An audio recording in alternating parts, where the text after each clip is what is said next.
Selamat pagi teman-teman. Selamat pagi. Waalaikumsalam warahmatullahi wabarakatuh. Kelompok 1 ingin memaparkan tugas agenda 1 tentang film sejarah Indonesia Jenderal Sudirman dengan judul Satu Napas Panglima Besar. Perkenalan dulu, saya sendiri Yudhita Munawati AMDKAP.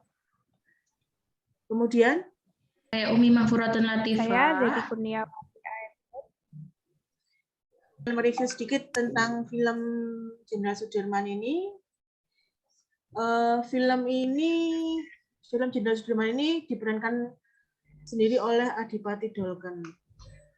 Mengapa film ini diberi judul Satu Nafas Panglima Besar? Karena dalam film ini Jenderal Sudirman berperang melawan penjajah Belanda hanya dengan satu paru-parunya yang sehat. Perang ini menceritakan tentang Jenderal Sudirman mempertahankan Pulau Jawa dan Pulau Sumatera dari penjajahan Belanda. Pada tanggal 19 Desember 1948, Belanda menyerang Yogyakarta dan perang ini disebut dengan agresi militer kedua. Pada saat itu, Soekarno, Hatta, Syahrir dan teman-temannya itu diasingkan oleh Belanda.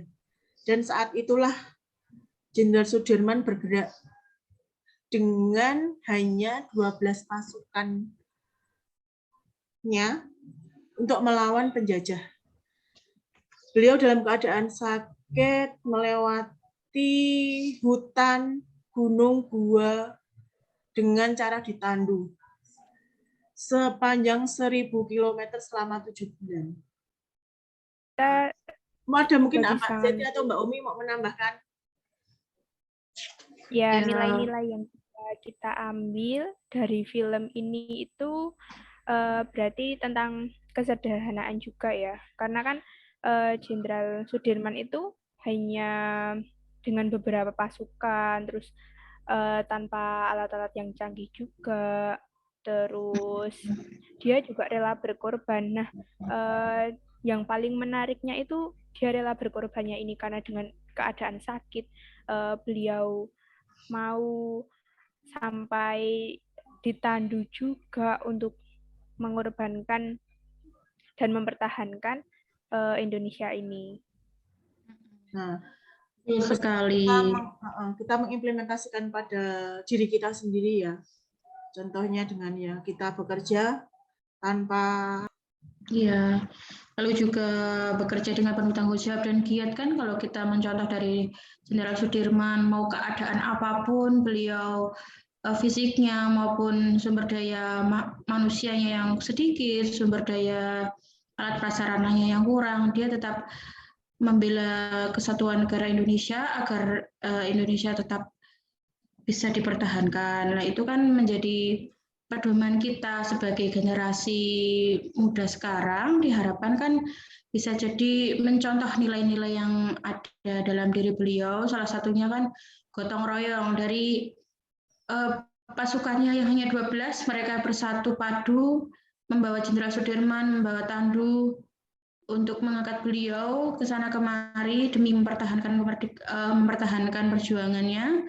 Itu kan salah satu hal yang bisa kita contoh. Selain itu juga kesetiakawanan, keberanian, dan rela berkorban. Itu benar. Juga menjadi contoh nilai-nilainya, ada nilai pendidik dan guru bagi masyarakat semua kan.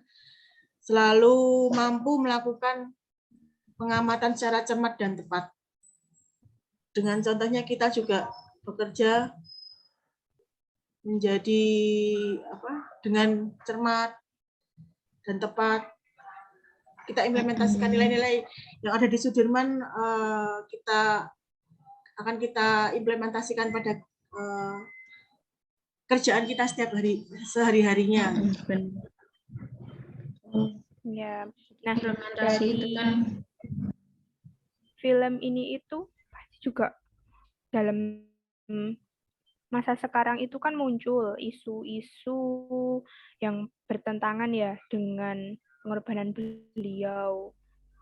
Nah, di Indonesia ini ada beberapa isu, di antaranya itu ada daerah yang ingin berdiri sendiri, padahal kan dari film Jenderal Sudirman ini kan sudah diperjuangkan dengan pengorbanan seperti itu. Namun kenapa pada masa sekarang ini malah ada daerah yang ingin berdiri sendiri, merdeka sendiri, tidak mau bersatu.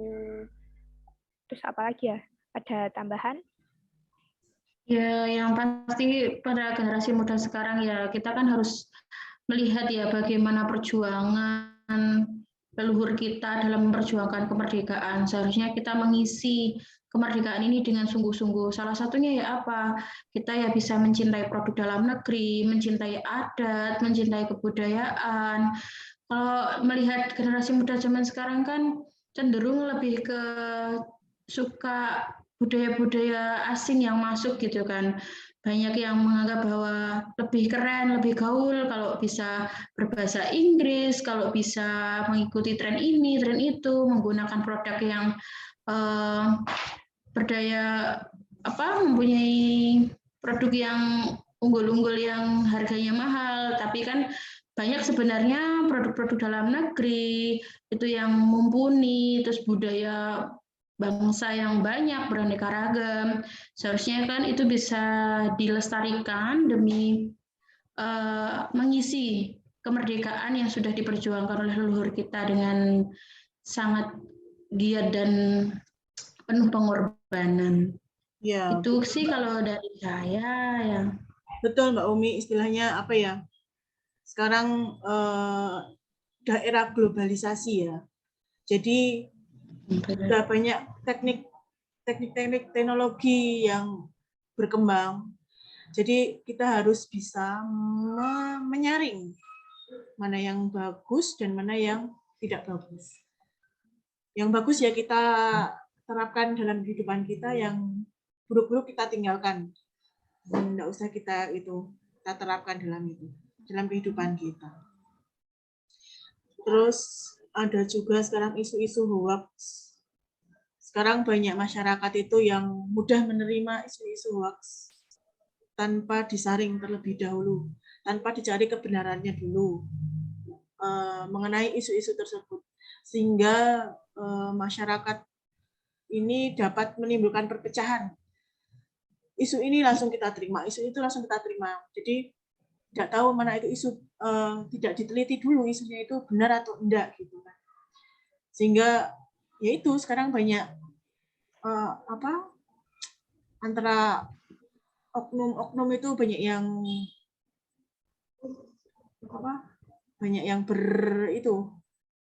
bermusuhan. Berarti dimulai dari sekarang itu yang media penjajahan yang sekarang itu lewat media gitu ya? Ya, media. Lewat media. CPNS ini rentan, kita sebenarnya sangat rentan karena kita belum PNS ya. Kita harus sangat berhati-hati dengan menggunakan media yang ada sekarang. Kita harus hati-hati sekali. Karena kita juga pegawai negeri, calon pegawai negeri sipil, ada sebagai contoh untuk masyarakat. Podcast hari ini saya sudahi ya. Oke, terima kasih untuk waktunya Mbak Umi, Mbak Zeti. Semoga berguna bagi kita semua.